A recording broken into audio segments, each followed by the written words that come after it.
ಜಯ ಕರ್ನಾಟಕ ಸಂಘಟನೆಯ ಮಹಿಳಾ ಕಾರ್ಯಾಧ್ಯಕ್ಷರಾದ ಶ್ರೀಮತಿ ಭಾನುಮತಿ ಕಿರಣ್ ರವರ ಜನ್ಮದಿನದ ಪ್ರಯುಕ್ತ ಮಲ್ಲೇಶ್ವರಂ ಅಲ್ಲಿರುವ ಕೆಸಿಜಿ ಆಸ್ಪತ್ರೆ ರೋಗಿಗಳಿಗೆ ಹಣ್ಣು ಹಂಪಲು ಸೀರೆ ವಿತರಿಸುವ ಮೂಲಕ ತಮ್ಮ ಹುಟ್ಟುಹಬ್ಬವನ್ನು ಅರ್ಥಪೂರ್ಣವಾಗಿ ಆಚರಿಸಿಕೊಂಡರು. ಈ ಸಂದರ್ಭದಲ್ಲಿ ಸಂಘಟನೆಯ ಬೆಂಗಳೂರು ನಗರ ಜಿಲ್ಲಾ ಉಪಾಧ್ಯಕ್ಷರು ಹಾಗೂ ಆಟೋ ಘಟಕದ ಉಸ್ತುವಾರಿಗಳಾದ ಆನಂದ್ ಗೌಡ, ಮಹಿಳಾ ಉಪಾಧ್ಯಕ್ಷರಾದ ರೇವತಿ, ಮಲ್ಲೇಶ್ವರಂ ಕ್ಷೇತ್ರ ಕಾರ್ಯಾಧ್ಯಕ್ಷರು ಚಿರಂಜೀವಿ ಇತರೆ ನಮ್ಮೆಲ್ಲರ ಮಹಿಳಾ ಘಟಕದ ಕಾರ್ಯಾಧ್ಯಕ್ಷರಾದಂಥ ಭಾನುಮತಿ, ನಾವೆಲ್ಲ ಪ್ರೀತಿಯಿಂದ ಪ್ರಿಯಾ ಅಂತಲೇ ಕರಿತೀವಿ. ಪ್ರಿಯಾ ಮೇಡಮ್ ಅವರ ಹುಟ್ಟುಹಬ್ಬ. ಅವರ ಪತಿಯವರು ಕಿರಣ್ ಅಂಥೇಳಿ ಎಲೆಮರೆ ಕಾಯಿ ಅಂತಲೇ ಕರಿತೀವಿ. ಅವರ ಸಹಕಾರದೊಂದಿಗೆ ಮೇಡಮ್ನ ಹುಟ್ಟುಹಬ್ಬ ತುಂಬ ಅದ್ಧೂರಿಯಾಗಿ ಹಾಗೂ ಒಂದು ಏನು ಅವರ ಹುಟ್ಟುಹಬ್ಬನ ಎಲ್ಲರೂ ಬೇರೆ ಬೇರೆ ರೀತಿ ಮಾಡ್ಕೊಳ್ತಾರೆ, ಪ್ರಚಾರಕ್ಕೆ ತಗೊಳ್ತಾರೆ. ಇವರು ಎಲ್ಲೂ ಪ್ರಚಾರ ತಗೊಳ್ಳಲ್ಲ, ಎಲ್ಲೂ ಅಧಿಕಾರದ ಆಸೆನೂ ಇಟ್ಕೊಂಡಿಲ್ಲ.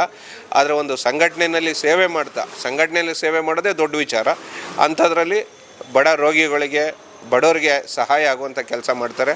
ಅವ್ರಿಗೆ ಹುಟ್ಟುಹಬ್ಬದ ಶುಭಾಶಯಗಳನ್ನ ಕೋರ್ತಾ ಇದ್ದೀನಿ. ತಾಯಿ ಚಾಮುಂಡೇಶ್ವರಿ ಅವರಿಗೆ ಹೆಚ್ಚಿನ ಆಯುಸ್ಸು, ಆರೋಗ್ಯ, ಐಶ್ವರ್ಯ, ಕೀರ್ತಿ ಎಲ್ಲ ಕೊಟ್ಟು ಕಾಪಾಡಲಿ ಅಂತ ಭಗವಂತನಲ್ಲಿ ಪ್ರಾರ್ಥನೆ ಮಾಡ್ತೀನಿ.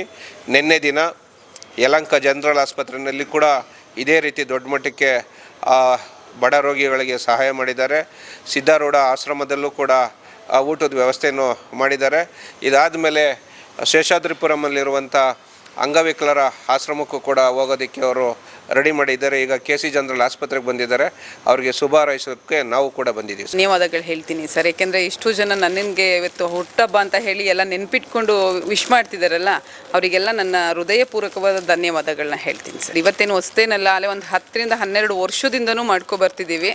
ನಮಗೆ ಇಲ್ಲಿ ಬಂದಾಗ ಇಲ್ಲಿ ಕೇಸ್ ಅಂದರೆ ಗೌರ್ಮೆಂಟ್ ಹಾಸ್ಪಿಟ್ಲ್ಗಳಲ್ಲಿ ಏನೇನು ಪ್ರಾಬ್ಲಮ್ ಇರುತ್ತೆ ಅಂತ ನಾವು ಬಂದು ನೋಡಿರ್ತೀವಿ. ಅವರಿಗೆ ನಮ್ಮಿಂದ ಒಂದು ಚಿಕ್ಕ ಸಹಾಯ ಆಗಲಿ ಅಂತ ಹೇಳಿ ನಾವು ಬಂದು ಮಾಡಿಕೊಡ್ತೀವಿ ಸರ್. ಸಂಘಟನೆಗೆ ಸೇರಿ ನಾವು ಹೇಗೆ ಬದುಕಬೇಕು ಅನ್ನೋದು ಫಸ್ಟು ಕಲ್ತ್ಕೊಂಡು, ಏಕೆ ಅಂತ ಹೇಳಿದ್ರೆ ನಮಗೆ ಫಸ್ಟು ಏನೋ ಬರ್ತೀವಿ ಹೋಗ್ತೀವಿ ಹಾಗೆ ಇರ್ತಿತ್ತು. ಒಂದು ಆಫೀಸು, ಒಂದು ಮನೆ, ಇಲ್ಲ ಒಂದು ಇದು ಮಾಡ್ತಿದ್ದೋ. ನಮ್ಮ ಸಂಘಟನೆಯಲ್ಲಿ ಕೆಲವು ಕಲಿಯೋದು ತುಂಬ ಇದೆ. ಒಂದು ಅಂತ ಏನಿಲ್ಲ, ನನಗೆ ಪ್ರತಿಯೊಂದು ನಮ್ಮ ಮಹಿಳೆಯರು ಒಬ್ಬರು ಅಂತ ಏನಿಲ್ಲ, ಎಲ್ಲರೂ ಇದ್ದೀವಿ.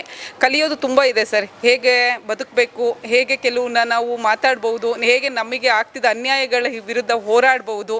ಹಿಂದಿ ಏರಿಕೆ ಆಗಲಿ, ಇಲ್ಲಾಂದರೆ ನಮ್ಮದೊಂದು ಕಾವೇರಿ ಇದಾಗಲಿ, ನಮಗೆ ಏನು ಬೇಕು, ನಮ್ಗೆ ಹಕ್ಕನ್ನು ಕಿತ್ಕೊಳ್ಳೋದನ್ನ ನಮ್ಮ ಸಂಘಟನೆಯಲ್ಲಿ ತುಂಬ ಚೆನ್ನಾಗಿ ನಮ್ಮ ರಾಜ್ಯಾಧ್ಯಕ್ಷರಾದ BR ಜಗದೀಶ್ ಅಣ್ಣ ಅವರು ಕಲಿಸ್ಕೊಟ್ಟಿದ್ದಾರೆ. ಅದರಿಂದ ನಾವು ಕಲ್ತ್ಕೊಂಡು ಬಂದಿದ್ದೀವಿ.